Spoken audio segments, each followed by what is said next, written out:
রাতের 3 ভাগের 2 ভাগ পার হলে আল্লাহ তাআলা সপ্তম আকাশ থেকে প্রথম আকাশে নেমে আসেন। নেমে এসে বলেন, মায়া ধনী ফাস্তাজিবা লাহু, কে আমাকে ডাকে আমি তার ডাকে সাড়া দিব, বললে আমি শুনবো। মায়া শুননি ফাতিয়াহু, কে কি চায়, যে যা চায় আমি তাকে তাই দিয়ে দিব। আলা কুল্লি শাইইন কাদির, তিনি সর্বশক্তিমান, সবকিছু করতে পারে। কে গাড়ি বাড়ি চায়, কে জমি জায়গা চায়, কে ছেলে মেয়ে চায়, কে বিপদ থেকে বাঁচতে চাই, যে যা চায় আমি তাকে সেটাই করে দেব। মায়াস্তাগফিরনি ফাগফিরলাহু, কে আমার কাছে ক্ষমা ভিক্ষা চাই আমি তাকে ক্ষমা করে দিব।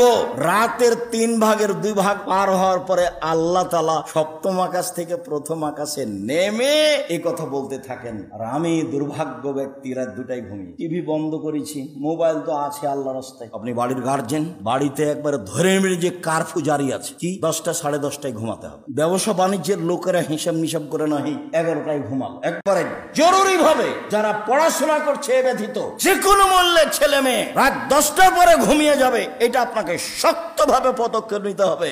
একরাহুল কালামা বাদালে শাহে, এশার সালাতের পরে আল্লাহর নবী কথা বলা ঘৃণা করতেন। একরাহুল নাওমা কাবলার শাহে, এশার সালাতের পূর্বে আল্লাহ রাসূল ঘুমিয়ে যাওয়া ঘৃণা করতেন। এশার সালাতের পূর্বে ঘুমিয়ে যাওয়া ঘৃণা করতেন, এশার সালাতের পরে কথা বলা ঘৃণা করতেন। বুখারী মুসলিম।